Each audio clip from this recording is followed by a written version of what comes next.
Socrates, my dear friend, you don't come see me as often as I'd wish. Please, join my company. The more the pleasures of the body fades, the more I enjoy the charm of conversation. I'm happy to see you again, Cephalus. There's nobody I enjoy conversing with more than aged men. I regard them as travelers who have been on a long journey. And I always wonder, so I'll ask you, are things harder towards the end? I'll tell you, Socrates. Men of my age flock together. My friends often complain that they cannot eat or drink the pleasures of youth, and that the good old times are gone, and that life is no longer life. They will tell you old age is despair. But to me, Socrates, these complainers seem to blame the wrong things. For if old age were the cause, I too being old, and every other old man, would have felt the same way. But that is not my experience. Like the old poet Socrates said, I feel as if I have escaped from a mad and furious master. For certainly, old age has a great sense of calm and freedom when the passions relax their holds. All those other complaints of old age can be attributed to the same cause. And that is men's characters and tempers. Those who are calm and happy will hardly feel the pressure of age. Good words, Cephalus. But I suspect people aren't convinced. They think you are happy and calm because you are rich. Wealth is well known to be a great comforter. There is something in what they say. But for a good, poor man, old age cannot be a light burden, nor can a bad, rich man ever have peace with himself.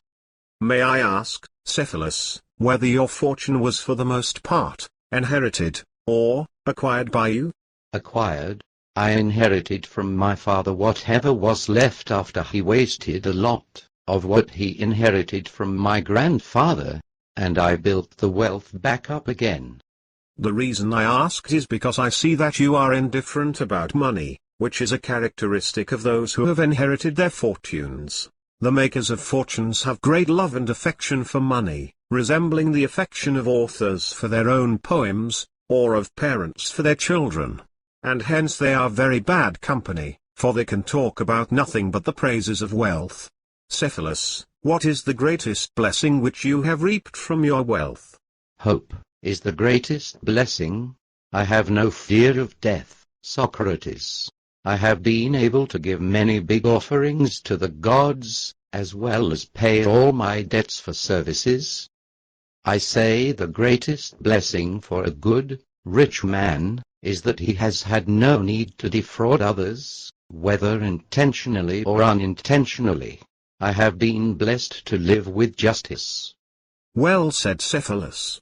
Less temptation to cheat or lie.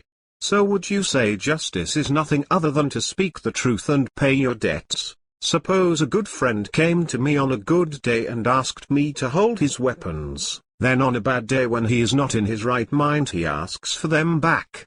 Would I be just in returning the weapons? Well, I'm afraid I must go look after my offerings. My son Polemarchus can continue this discussion.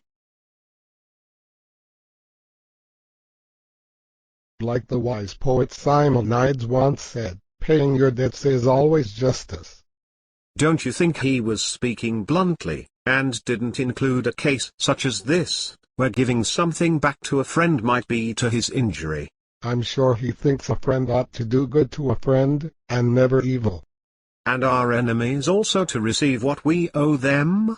An enemy is to receive what is proper to them. They are to receive evil. That's all we owe them. So you and the poets believe that justice is the giving to each man what is proper to him? Yes, well that must have been his meaning. Let me ask, who is best suited to do good to his friends, and bad to his enemies, in times of sickness? A doctor. He can heal his friends, and speed up the death of his enemies. And at sea? Who is best suited to safely navigate his friends or sabotage the journey if he wished? The captain himself. And under which circumstances is the just man most able to do harm to his enemy and good to his friends?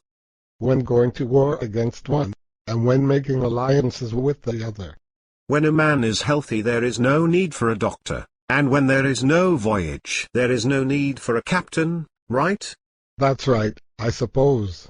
And in times of peace, is justice of no use? In contracts, Socrates, justice is still of use, in contracts and partnerships. But is the just man or the skillful man better in a game of chess? Or a better partner in a game where you have competitors? The skillful man, I suppose.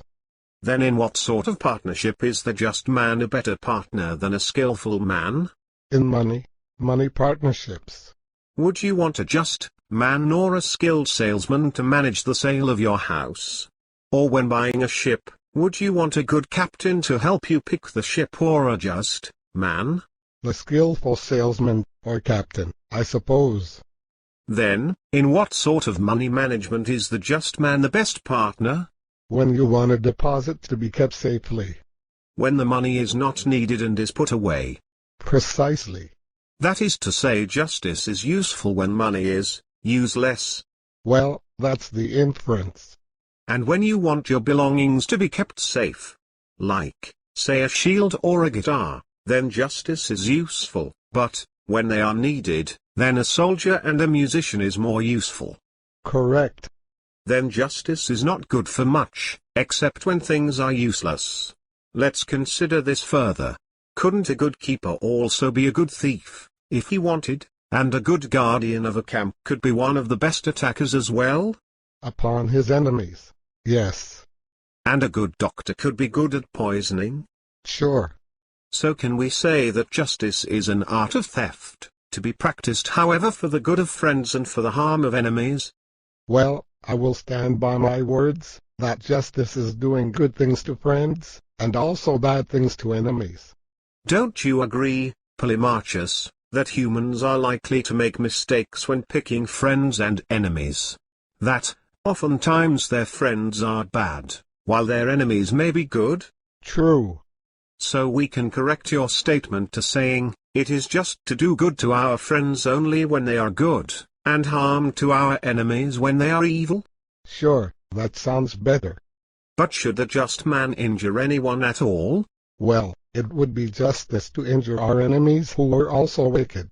Can the just by justice make men unjust, or speaking in general, can the good, by virtue, make them bad? What? Can good harm anyone, any more than heat can produce cold? I guess it cannot. Then to injure anyone is not the act of a just man, but of one who is unjust. The simple definition of justice which we made earlier comes down to personal opinions of what a man considers good, and wicked. So what other definition may be offered? You silly fools. If you want the definition of justice, you shouldn't just ask so many questions and call it an answer, and not just agree to any answer that only seeks to refute the opponent. You imply that justice is duty, or advantage, or profit, gain, or interest. This sort of nonsense will not do for me. I must have clearness and accuracy. Thrasymachus. Me and Polemarchus may have been guilty of some errors or unclarity in our discussion. But I can assure you, as philosophers we are not only trying to come to agreements, but to find the true definition of justice. I hope you'll join us in this debate, Thrasymachus. I already know the definition of justice, and you guys better pay me afterwards. Because you Socrates will do what you do best, refuse to answer things, and instead, pull apart the arguments of others. But here it is. Justice is nothing else than the interest of the stronger. The interest of the stronger, you say, and this is always the case, Thrasymachus? Yes. You have heard of the different forms of government, right?